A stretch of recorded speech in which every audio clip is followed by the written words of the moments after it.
Hello, welcome back to Blender Sushi Live Noding. In this episode, I will be sharing a breakdown of this simple table. Okay, so this table is made up of just three different parts. So the legs, this top part, and something in between. And the nodes is actually looking like this. And there are a couple of things that you can do, like so I can increase the legs or decrease the legs. So I can make it 4, 5 or more, and I can I can scale that, and I can change the height. I believe this is rotating. Oh, that's actually the radius of the table. This part is actually the scale, so I can kind of stretch the table if I like to. I can also change the height and change the design of the leg. So let's dig in. Sometimes the easiest to start is to look at the last node. So this one is the gamma. This one is responsible for the gamma. That's the top part of the table.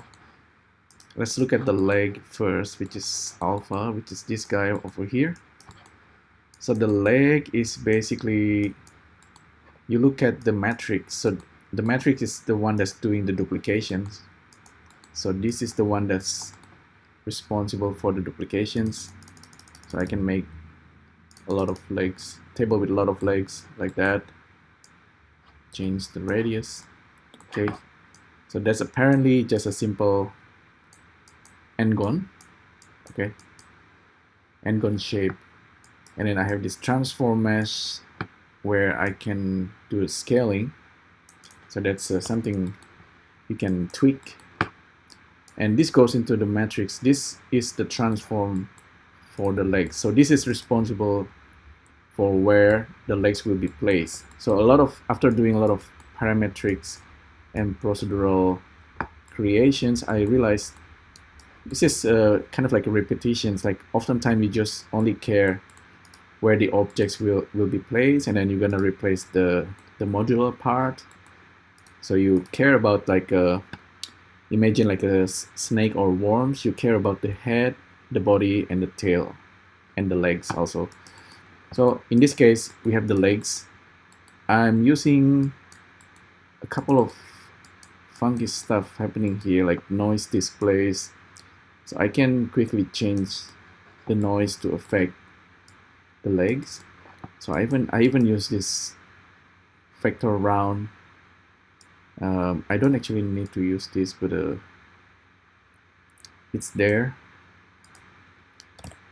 And I started with a simple line, so I can increase the details of the leg. So now it's looking a little bit better, maybe. And this is actually for the legs, because I'm using, instead of using normal line in one of the axes, I'm using OD, origin and destinations point. So I can actually change the thickness of the leg. I can make it thick at the bottom or something. It's almost like the profile. Maybe I have to make it clearer, but anyway, that's the line. And then there's the noise, of course. Noise, you can use Voronoi, Perlin, whichever noise you fancy. Cell noise even.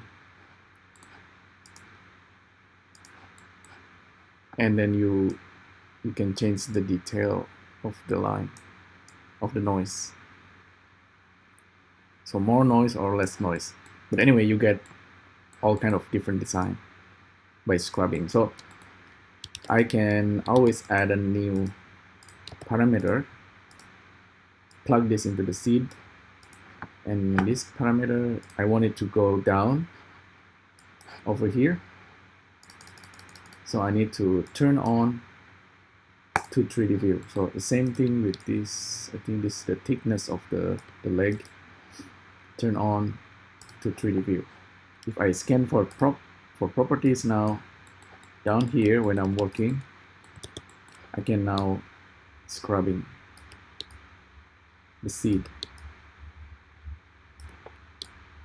Maybe it's a good idea to name every attribute as well. So for example, this leg seed scan. So this, we have this leg seed. So that's the leg, and then I use lathe rotations. I can decrease or increase the resolutions for the leg.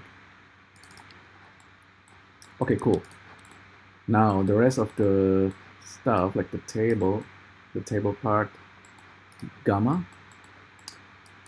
Yeah, I use things like bevel, extrude region. I think I also add the thickness of the table over here. So yeah, this is also something. Thickness table top. So we want it to go down there.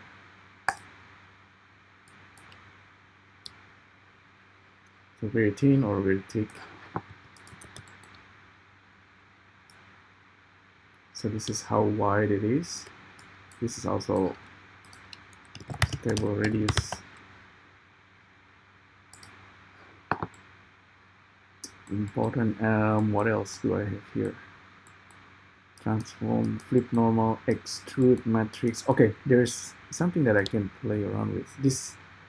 So yeah, I can make this looking like a pyramid, for example. So suddenly it's no longer like a table. It could be like something else. So that reminds me of the height of the line here. The height of the table is actually coming from the line as well. So with this guy over here. So this is table height. To 3D view, scan for crop. So now we have a couple of parameters to adjust. So that's, I think, very cool. If you ever actually do that. But we keep it simple for now, just a table. Let's make it simple table, right? And so we have this in between part. This actually kind of nice little details there. Just a simple offset, offset and solidify. You see how the top part of the table also is changing depending on this frame. So I think that's a nice little touch. So you can save this all. So I'm selecting all of these. Oops, what is that? That's actually annoying. So select all these nodes, save presets as simple table. Okay, cool. File, save. Now if I create new empty scene, I can just reload those nodes. So create node 3 and go under presets. Let's find, oh, we have basic chair, okay, and we also have simple table. So when I load it, this node 3 will be reloaded, and now we have, oh, we have really gigantic table, and our chair is missing. Do you know why? Because sometimes this bmesh, we need to be careful with this name. Should name it properly.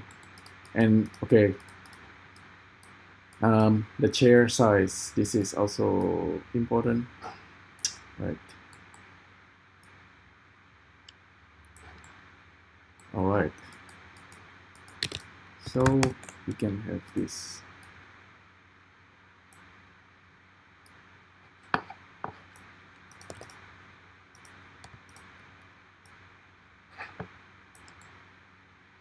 Well, the rotation of the table, I know it's wrong, and the chair, that's okay. Matrix normal. anyhow, even though this is like super simple, at least you get the idea. Matrix math.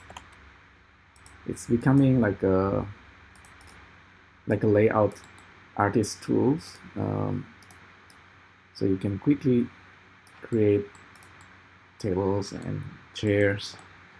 So the table, obviously the table is slightly wrong. Let's have a look.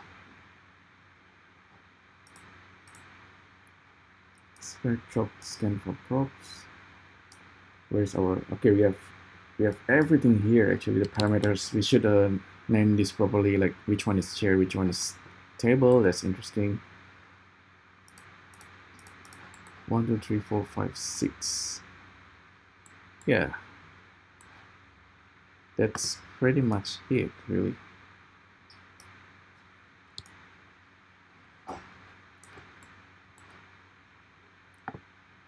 Table height. Yeah, see, we have something that's actually working pretty well. I think that's it's pretty good. So it took me many years to actually arrive at this point to, you know, like make a simple table and simple chair. It makes a lot of sense, even though it seems complicated here, but it's not really. It's, yeah, if you can think each part of an object in terms of modular parts, and then you think about how each part can kind of connect with each other, that's actually the biggest learning experience here with procedurality and Blender and SVerchok and nodes. This thing might look complex, but it's actually simple. All right. Thanks again for tuning in, and I'll see you next time. Thank you. Bye.